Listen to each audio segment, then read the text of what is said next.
Alright, YouTube, first off, you're gonna hear my fire alarm beep because I changed the battery and for some reason it's not helping. So ignore that right off the get.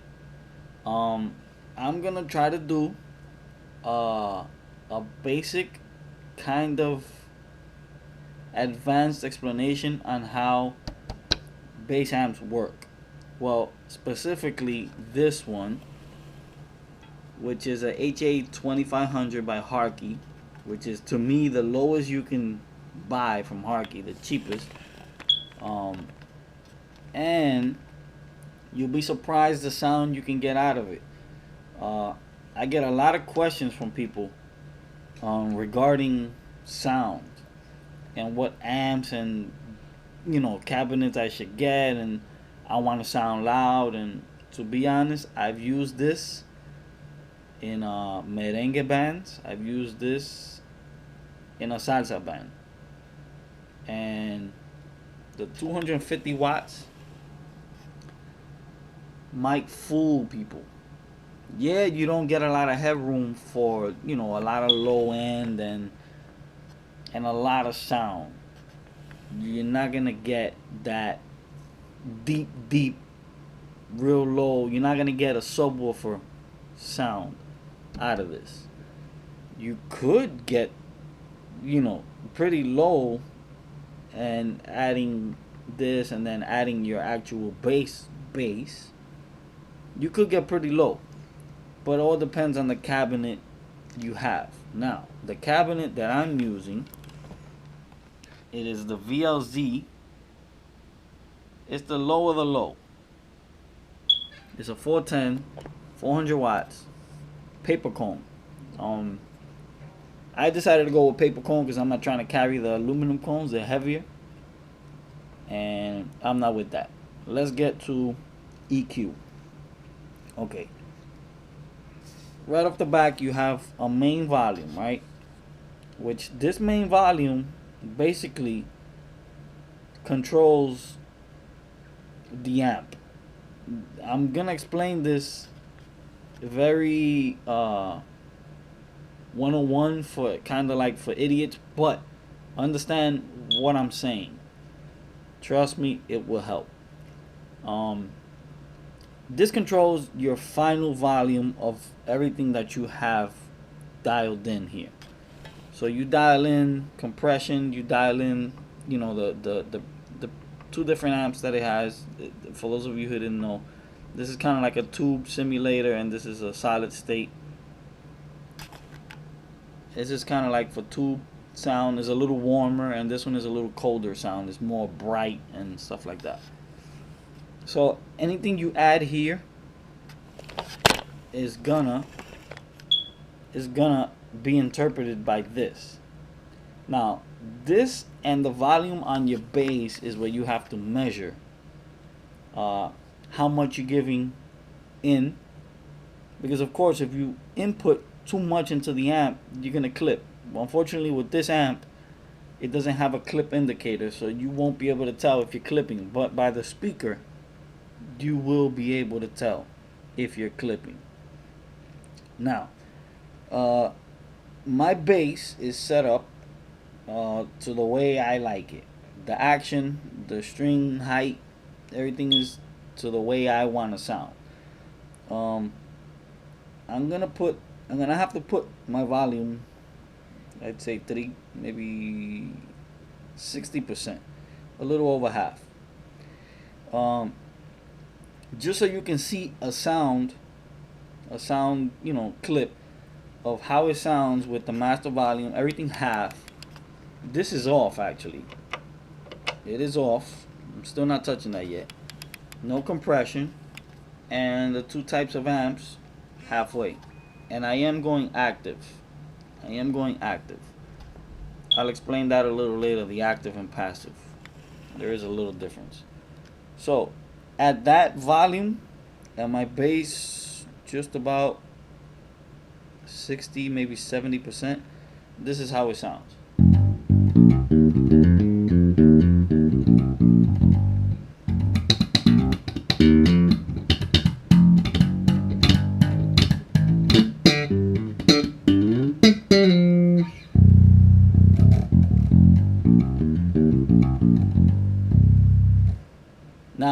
that note, it is a low D, C. It's a C. It's low, which in Spanish is un do.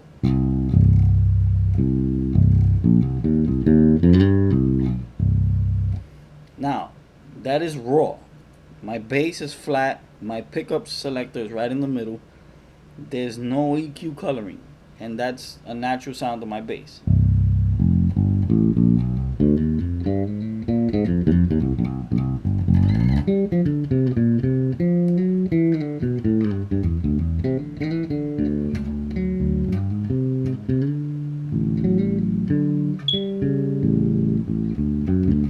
Alright, my bass might sound a little off, but you get the point.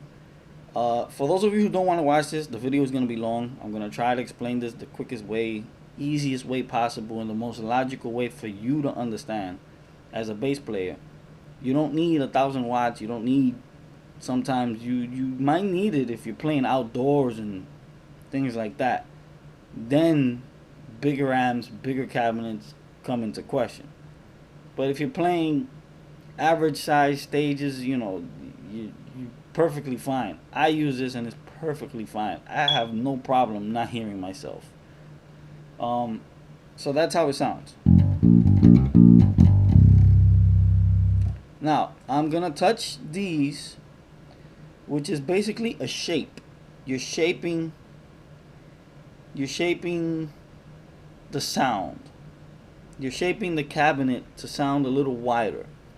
So you're taking your sound and you're amping it up a little. So I'm just gonna add bass. I'm not touching volume. I'm not touching my bass. I'm just gonna add a little bass, and maybe it'll make a difference in sound.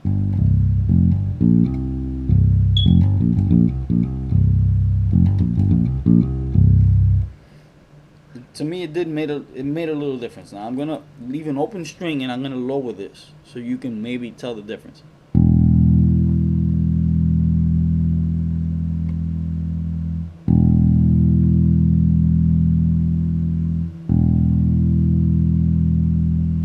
It does. It shapes a little. It gives you a little more oomph. You might not hear it.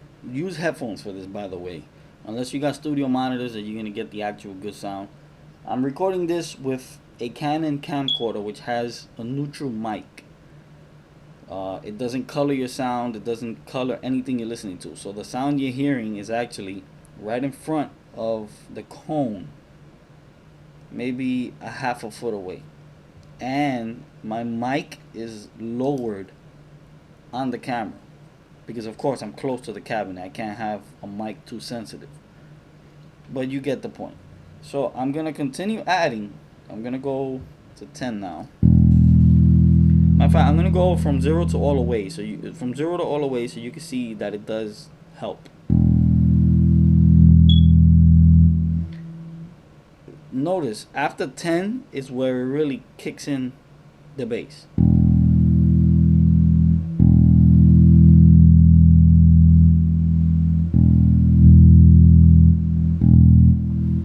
So, being that you can get a little bass from here, and mind you, here in my living room, it sounds wide.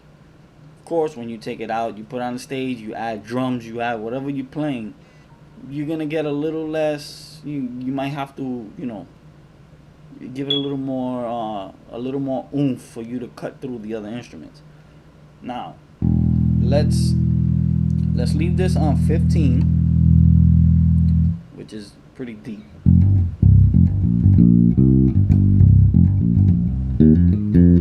Again, my bass has not been touched. I did not touch the EQ. All I did was touch this, which is a low pass. The high pass, I'll leave that alone. You guys know what treble is, but this is a bass amp, so we'll focus more on the lower end, mid-range type of sound. Now, master hasn't been touched. Still in the middle. And for those of you who have this amp and know anybody with it, it pretty much, you won't clip unless you have your volumes on your bass control. You have everything all the way, and then you add here, you add you add the graphic EQ, you're all the way up. You have this all the way up. You will clip a little. You will clip because adding all of that, you're actually gonna pass the 250 watts in EQ. So we got the bass more or less almost all the way here. The treble, I won't touch it because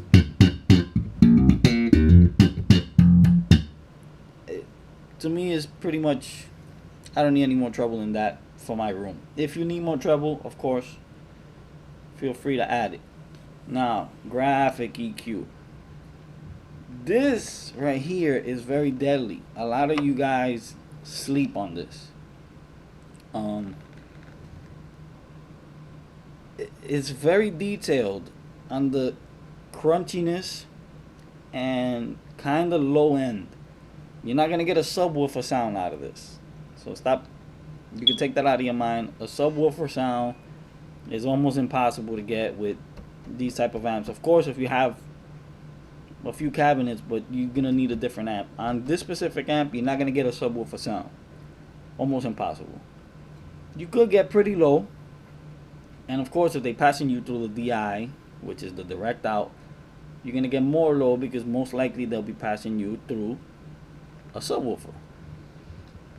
Alright, so the graphic EQ, again, I'm gonna focus on bass, which will be from the 250 lower. 500 hertz, yeah, you're talking mid-range already, which I'll show you what the mid-range is and how it changes.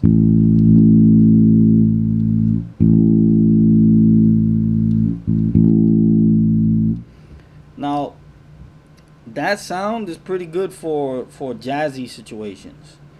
You have, you know, just drums and bass and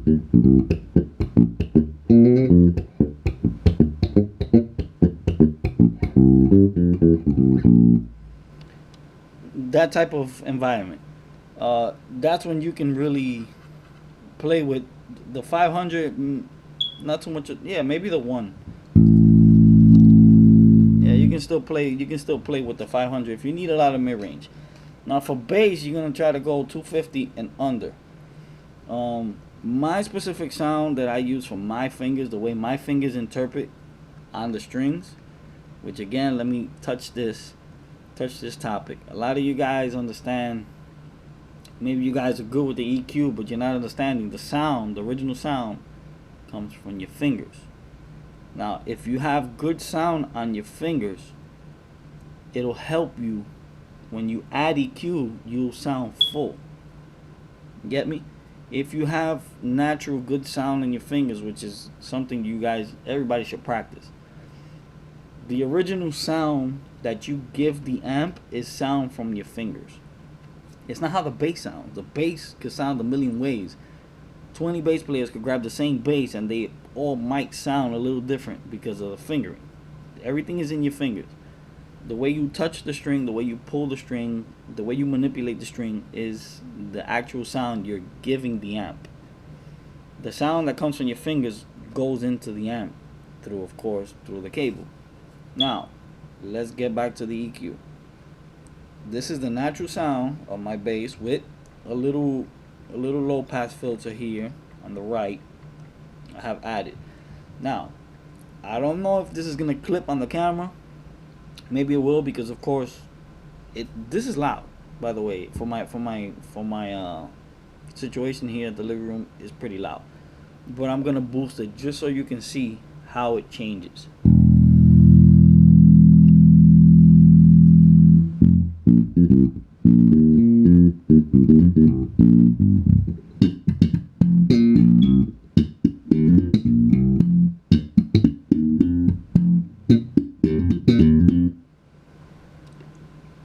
To me, that sounded sweet. I don't know about you guys. For my specific liking, that sounded tight. Now, you can play with the 125 and the 250s until you get, you know, a sound that you want. Of course, the higher you go, you're gonna get more of a crunchy sound. You're gonna get more of a finger mid-range. You get me? Like a wood sound. You're gonna get a wood sound. You can play with that. I'm gonna do the lowest I can on this, so just so you guys can see the difference, I'm gonna go all the way here, and I'm gonna go all the way just to 30, which is the lowest band that you can get from the graphic EQ.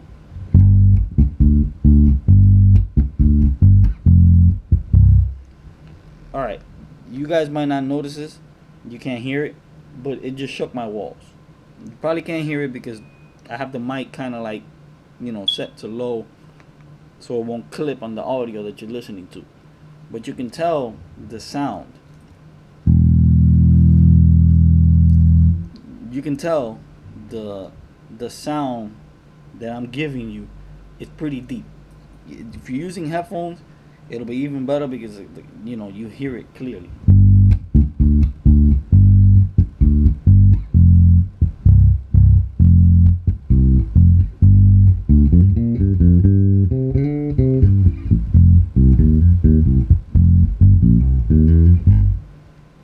Alright, even the grill on the speaker is shaking. You might not be able to tell, but it is shaking. Now, moving along, compression. Compression is basically gonna work depending on the input you're giving the amp. Right? Understand that. The input you give, it'll work according to whatever you're giving, whatever signal you're giving. So for example, if you put your bass volume all the way, the compression will kick in as soon as you turn it on, because you're giving it a lot of signal. So it's going to compress that signal and try to not clip it, or try to keep it at a certain volume, whichever you dial it in here. Now for this specific amp, best results are between 4 and 7 to me. After 7, it really kills your sound. On the camera, you might not be able to tell if I actually give you a clip. So I probably won't even bother with that. But let me see if I can give you a little example. I'm gonna push my inputs all the way up. I'm gonna lower the master. I'm gonna lower the master up to more or less there. I still have the bass all the way here. So we're just gonna move I'm gonna leave an open string, and I'm gonna move the compression to see if it makes a difference, and you can tell. Maybe not, maybe you could.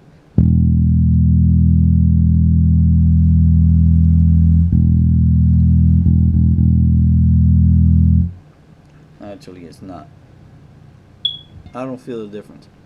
I'm gonna put my bass all the way and then try to compress it.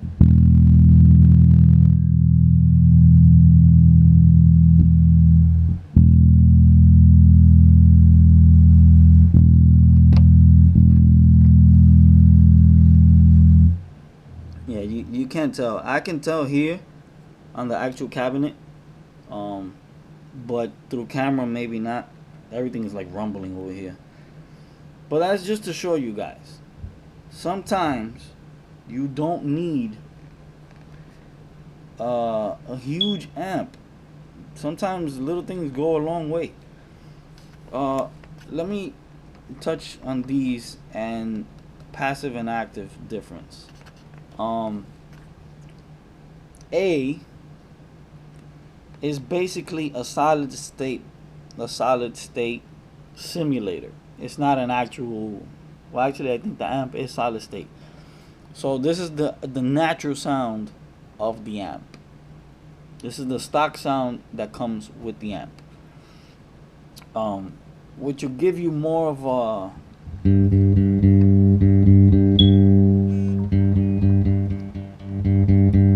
it's gonna give you more of a vocal tone. It's gonna have more high end, more mid-range. Basically, let me see if I can explain this. Let me put them both half.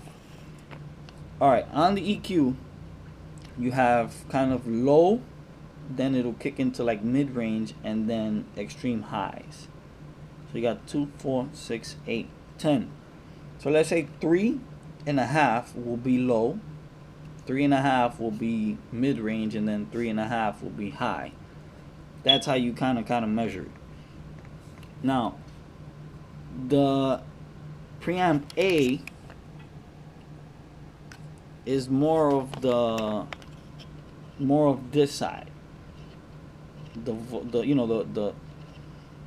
tone you're gonna get out of A. The tone you're gonna get out of B is kind of this side. It's just to give you a basic explanation on how it works. A is more of a vocal, a high pass type of simulator. B is more of a warm tone. So you can blend these. You can and find your detailed sound. Again, the sound originally that you're giving the amp comes from your fingers and your bass. If you're using more or less low budget bass, anything under 300, 400, you might not be getting the most out of the sound unless you know what you're doing in your fingers. If you know how to get the sound out with your fingers, that'll help you get a sound out of the amp and the cabinet. Does it make sense? Moving along to the input. Active, which is, probably can't see it, it's on the left. It's over here. Active is basically for basses that have a battery. So you connect it here if you have a battery, and what it does is it uses your battery at the same time for you to be able to give EQ. The active on a bass is basically for EQ, for those of you who didn't know that. When a bass is active and it has a battery, that's basically extra functions for you to give EQ, and it'll enhance your sound. It won't give you like a flat old Fender sound. Passive is for basses that don't have a battery, old Fenders and old Yamahas and old Ibanez. Some basses don't. Not all basses have a battery. Majority nowadays they do have a battery, so you end up probably plugging into the active. Now, if I plug it into passive, I'm gonna get a little more volume. Because it's basically bypassing my preamp on the bass, which is a regular EQ. So right off the back, I felt it. I actually had to lower the master volume on my bass. Mind you, this whole time I haven't touched the EQ on my bass. Now, if I do that with the low pass right here, I have it all the way. Everything is half. This is off. It's off. The compression is halfway, but the compression you won't feel it on camera. I'm gonna start giving my bass EQ. I'm gonna start with a high end. I'm gonna start with treble.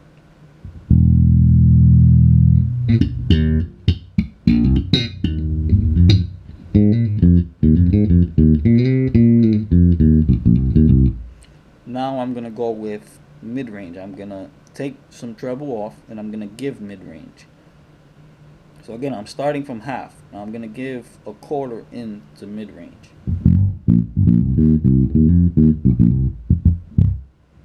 And by the way, for those of you who don't know, I use a Yamaha TRB 1005. This is a discontinued bass. I actually got it for real cheap, and I salute the guy who actually sold it to me, because I think he needed the money. I got it for cheap. I won't even say how much. I got it for cheap. I had to jump on it. That was the mid-range boost. Let me do another sound clip with the mid-range up.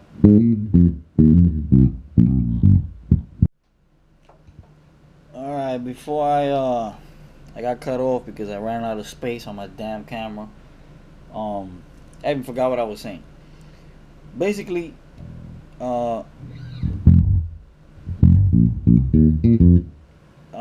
I had touched the mid range, I believe, right before this. I haven't touched bass, which on my bass is it's deadly. This is a Yamaha TRB 1005. For those of you who open another tab and go to Google or go to YouTube and look at the sound test, these basses are crazy. They're discontinued. That's why I had to grab one. I sold one in the past, and I won't do it again. I actually don't know why I sold it. Well, I do, but I should have never sold it. But this one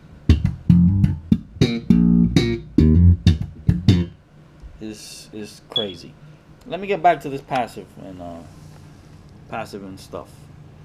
Basically, passive is for basses that don't have a battery. If you have a battery, you're still going to be able to use your EQ. See, you're still going to be able to use your EQ with the passive. For basses that don't have a battery, which would be like old Fenders and mostly older basses, because nowadays mostly everything is active. This is the way to go. It'll give you more volume, and just so we can prove that, you're gonna see the volume change.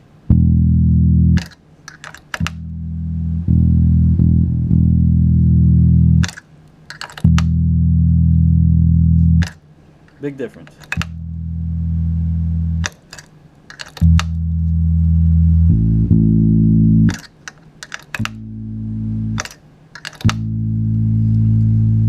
So if you need more volume, but then again, you gotta take in consideration your EQ and your master volume. Don't overdo it. Don't kill the amp. It's not worth it.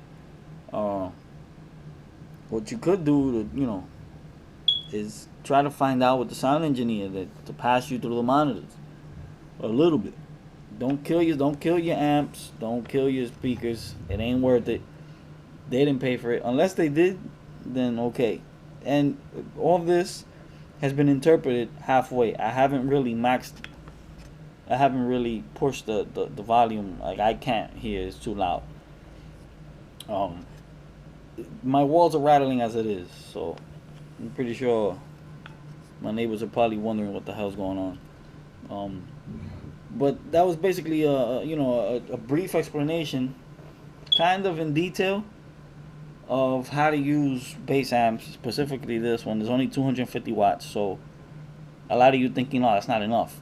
You'd be surprised what you could do with EQ. The hertz in the EQs cut through a lot of other instruments. You'd be surprised. Each instrument has a certain amount of hertz that it can give. Bass is almost infinite. You can really play with the EQ on bass. Telling you guys, you'd be very surprised. What the best advice I can give any bass player, this might even go for guitars. You never know. Understand your equipment.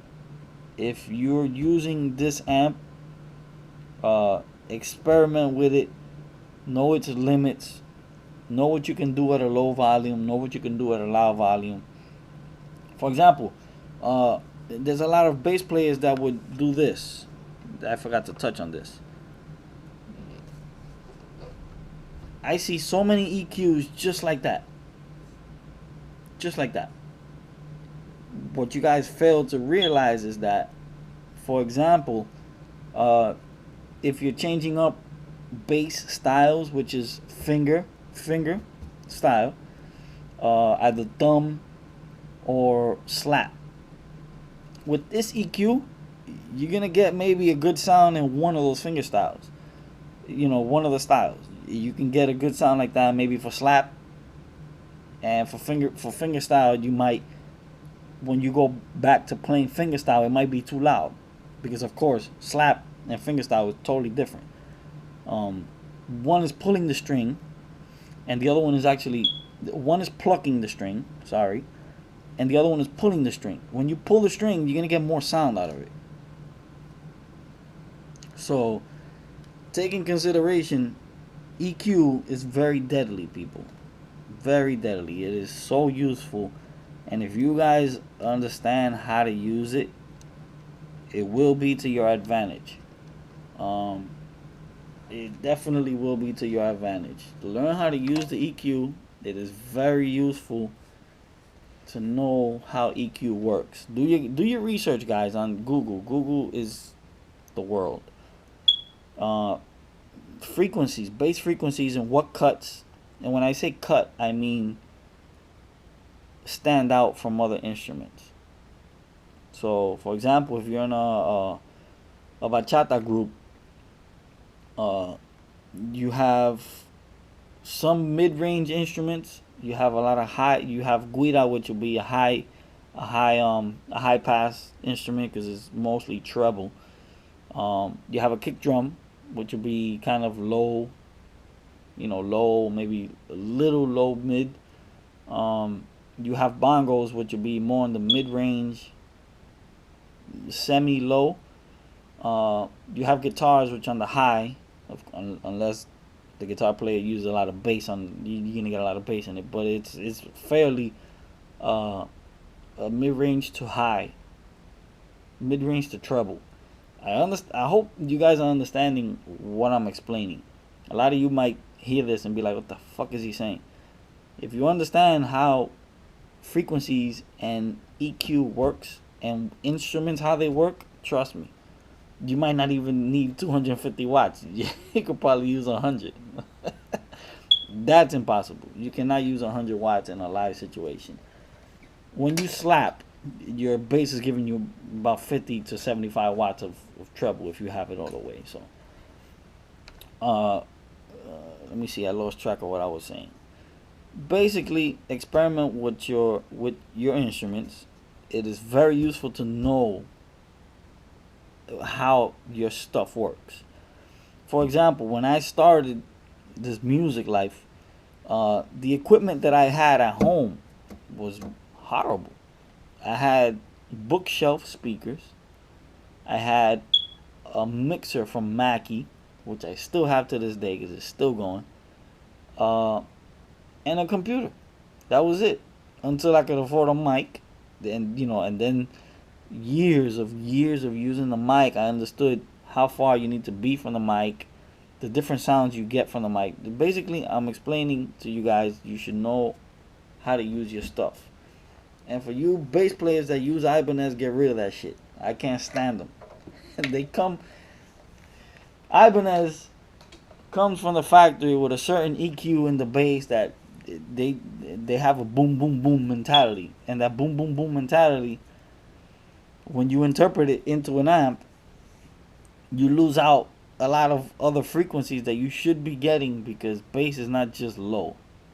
For those of you who don't understand that, and it's not just Ibanez, there's a lot of basses out there that come preloaded with a lot of bass from the factory, and if you take off a little bass, you might not feel like you're actually present. You don't feel the bass. Then you end up adding a lot, and at a distance, you might sound good on the stage. This is another thing. I'm gonna make this as detailed as possible in my explanation. If you might sound off the hook on the stage and you think you're killing it, but let somebody play your bass and you move away from there, stand in front of them to see if you're gonna hear the same exact sound. You're not. Get me? The speaker gives a sound from the front. That's another thing. Let me touch this up. Let me grab the camera. From the front, you're not gonna get the deep sound from here. It's not gonna happen. The deep sound comes from back here, people. There's a port back here. That's where your low end goes.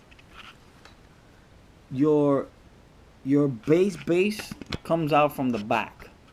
So, being that if it's ported from the front, you're gonna get maybe a little different tone.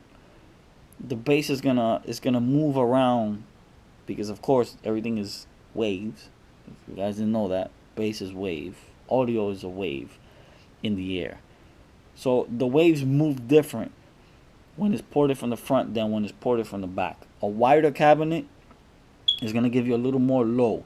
A shorter cabinet from from here to here, it'll give you a specific, a specific tone. A wider cabinet from front to back will give you a different tone. You have to experiment with what you have. Sometimes we all can't afford the $1,500 cabinets and $1,000 Mark bass amps and stuff like that. I had a Mark bass amp, and goddamn, I don't know why I sold it. I sold that shit, and I don't regret it, but I do regret it. I could go buy another one, but for my use of what I'm doing nowadays, this is perfect. I don't need any more than 250 watts, and if it does give the situation that I do need more volume, I use the graphic EQ. For those of you who do know me and know how I use my equipment, I never touch the graphic. Never.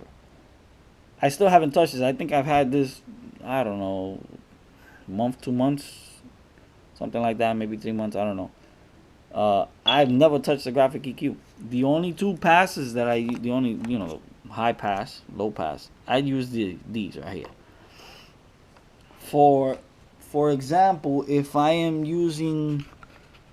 at a salsa, I'm practicing with a salsa band, or they play salsa, I would roll off treble and go either 80 or 100% on the low, and over here I would knock some of the A, because of the way these two have different voices. The voicing is different, and I go all the way with this one, because of course you're gonna need this. It's only 250 watts, so you gotta push this all the way. And compression, I usually use it about a 7, because what I use on my bass is what I put on it. It gives me kind of an upright sound. So that upright sound, with compression, in my opinion, sounds good. And the guys in the group agree with me. So that, I'm making this video way too long, but I took the time to try to explain to a lot of you guys, and sometimes, in most cases, the amp and the cabinet don't make a difference. The bass and your fingering is what makes that connection. The connection between your fingers, the actual bass, the brand, the string height, the maybe not too much of the type of string, but the string height, the actual let me explain this. Alright, the string height, right, has a lot to do with the sound. I use very low strings. There's no need to have the strings high. They kill your hand. Your muscles stretch out. It's a pain in the ass to work with high strings. I don't do it. To me, never. I learned that the hard way. My neck is completely straight. Completely straight. For those of you who might, be asking, how my setup is. My neck is completely straight, completely flat. How do you do that? You measure that with the truss rod. And then you measure the bridge to the height that you want it to. Make sure that your bass is in tone, intonation. The intonation on that, there's plenty of videos on YouTube how to intonate your bass. It's time consuming, but trust me, when you hit an open string, and then you actually hit the fretted note of that same string, you're gonna get good results, because you're supposed to be in tune 440, open and pressing. Sound comes from here, people. This right here is so critical. Your pickup is what delivers that sound to the amp. Basically, you doing this, you're giving the amp the sound to reproduce. I hope you guys are understanding this. Maybe this video is not for everybody. I hope it is. Maybe it's not. Most of you probably clicked out of this. Most of you probably actually focusing on what I'm saying. The EQ, there's, for those of you who don't know, maybe you do, maybe you don't, but these come preloaded from the factory, which this one comes from Yamaha. They come already with a specific EQ. They're already balanced. They have a certain amount of treble. You know, at flat, they have a certain amount of treble. They have a certain amount of bass, a certain amount of mid-range. They have a color to it. So each pickup from every brand and maker is gonna sound different. For the most part, you might sound the same because it's a bass, but your fingers are the one who makes that difference of how that bass is gonna sound. Video is way too long already. I hope this helped. By the way, this is a fucking hell of a bass. If you guys find a bass like this for cheap, jump on it. Look at the pricing.